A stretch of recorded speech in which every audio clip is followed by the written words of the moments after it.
70 they lost after leading by 44 points at half-time. A draw in 77, lost the replay. 79 they lost by 5 points. In 1980 they lost by 81 points, and in 81 they lost by 20 points after leading well into the third quarter. But tonight at training, the Magpie faithful believe that this is the year that the drought will break. There was an almighty roar as the Collingwood team of 1990 hit Victoria Park for their last session before the most important game of their lives.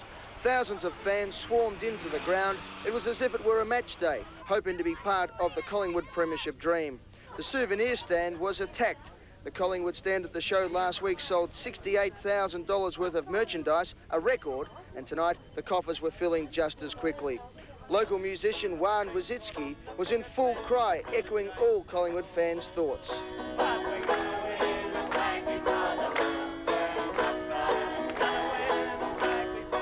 While the supporters from the grassroots to the famous all believe the drought is about to end.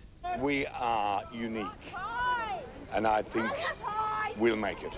I feel quite confident about the game, Eddie, but again, it depends on us performing at our peak. I think this is the best team that I've seen probably since 1970. Collingwood to win by 13 points. Well, a magnificent atmosphere out here at Victoria Park. No doubt it's the same down at Windy Hill where Peter Donegan is. Well, Peter, the Bombers to feel the pinch. Nerves and sleepless nights will be the main symptoms for supporters as the Maggies attempt to end their 32-year premiership drought. Tonight, both Collingwood and Essendon are conducting their final training sessions before the big day. Let's cross live to an excited Eddie McGuire at his second home, Victoria Park. Ed, this is it, mate. No excuses. How did the Maggies look? No, certainly no excuses, Steve. Well, the preparations are all over. The Magpies have been working for about 11 months now, and they look pretty good on the track tonight. Only a light run. Special attention was paid to Alan Richardson. Of course, he's had that shoulder injury. The coach, Leigh Matthews, seems to think he will be okay. From the boundary line, he wasn't so convincing. But, as I said, all eyes are on him. But the other players look pretty good tonight at Victoria Park.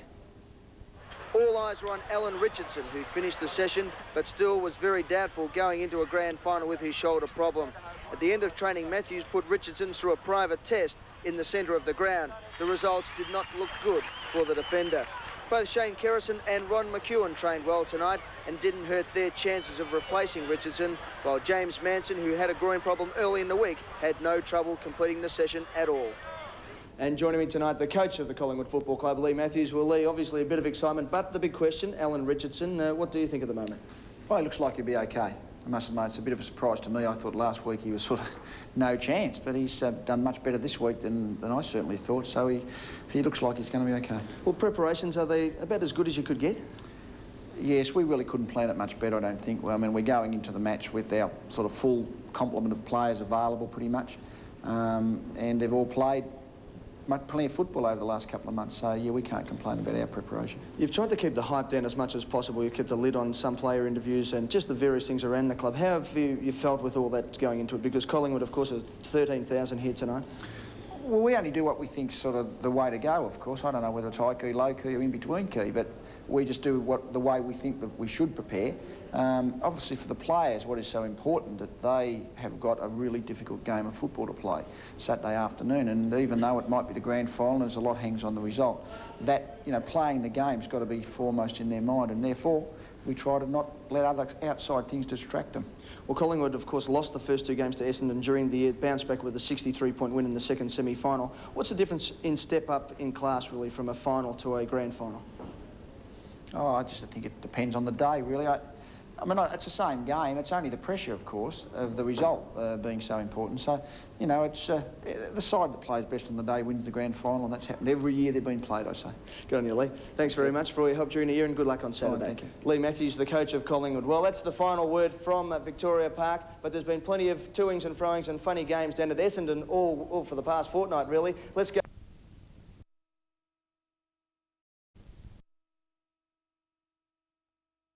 Under a bit of a cloud, but most of the boys look very fit out there tonight. Possibly Kevin Walsh is the only major doubt, but apart from that, all the Bomber players look fit and ready for the grand final on Saturday. With the crowd swelling soon after the players came down the race at 5:20, all eyes turned to three of the Bombers' taller brigade, men on whom a heavy burden rests to be fit for the grand final. Big Paul Salmon moved without any restrictions and appears to be suffering little from the effects of a nagging groin. Much the same applies to Simon Madden. The man who's been off the training track early this week went through his paces in fine style, and there's little chance of him not taking the field on Saturday. And Kevin Walsh, who's been hampered by knee, stomach and wrist injuries, also trained well, and given SHEEDY's faith in the veteran defender, he's a good chance. Well, I know Club Doctor Bruce Reid is going to have a look at Kevin Walsh when he comes off the track. Kevin SHEEDY's with me now. Is he the only concern, Kev? Possibly so. I think that most of the boys are trained pretty well. We've had a pretty good hit out, I'd say. I've had a better hit out than the rest, I think. You've worked up a decent sweat there. Madden and Salmon okay? Yeah, they've trained pretty well tonight. We're pretty pleased with them. At this stage, how much does it become mental rather than physical? Because obviously the boys know what they've got to do. Is it a mind game now? Oh, probably. I think just relaxing and focusing in on what's required from the team aspect and the overall team game. The last time you were in a grand final was 5 years ago. Has the build-up this year been any different at all? Oh, not really. We've had a couple of night, premierships and grand finals since then, so that keeps you in touch with it all. We played in the 87, and we were beaten by a kick and that, and we won this year, so it gives you a bit of an idea, and of course a number of our boys have played State of Origin, so that keeps them in tune to big match football. Both sides have got good running players, so does it come down to the superiority of the big men? Well, I don't think so. I think the ball's, it's on the ground a fair bit, so I wouldn't get too carried away with the big men. Kev, thanks for all your help throughout the year and the best of luck for Saturday. Great, thank you very much. Kevin SHEEDY, the Essendon coach. So, Ed, the preparations are all complete. Now all we've got to do is wait for the bounce of the ball at 2:30 on Saturday afternoon. Thanks very much, Peter. Well, barring injury, Saturday's grand final will see the end of a football career of a real football enigma. After 201 games of AFL football, Paul van der Haar will hang up the boots, and as Stephen Quartermain reports, what a way it would be for Big Vander to go out with his third premiership flag. Side half forward, van der Haar! Again. Oh, what a mark by Paul van der Haar. Since his career began way back in 1977, Paul van der Haar has been one of the game's most colourful characters. Vander's off-field activities have been almost as spectacular as his playing feats. But jokes aside, the man they call the Flying Dutchman has achieved just about everything in football. He's experienced the lows, like the Dermot Brereton incident and the subsequent suspension last year, to the highs, 2 premiership medallions. The 32-year-old has spent this week down at Point Lonsdale building a pool. The long drive from Melbourne each day has given him time to think. Van der Haar says it's almost certain he'll retire on Saturday. It would take a Kevin SHEEDY miracle to talk him out of it. You hear the Chris Mews story, which Sheets might come over the Greek islands and have a kick with me there and say I'll come back and finish the year off. But no, seriously, I think I've probably had a pretty good run in it. I was going to give it away 2 years ago, and that would have been on a bad note. So on this situation here, hopefully it'll be on a good note. Van der Haar showed glimpses of his best last Saturday. He says the Bombers will be a completely different side this week to the team Collingwood thrashed in the semi-final. Oh yeah, we'd never play that badly again. I think that's the worst game anybody's put together. But we've beaten Collingwood twice this year. They've beaten us once on a bad note. But I'm highly confident in the guys themselves. We spoke about it last night, and we're 100% ready to go.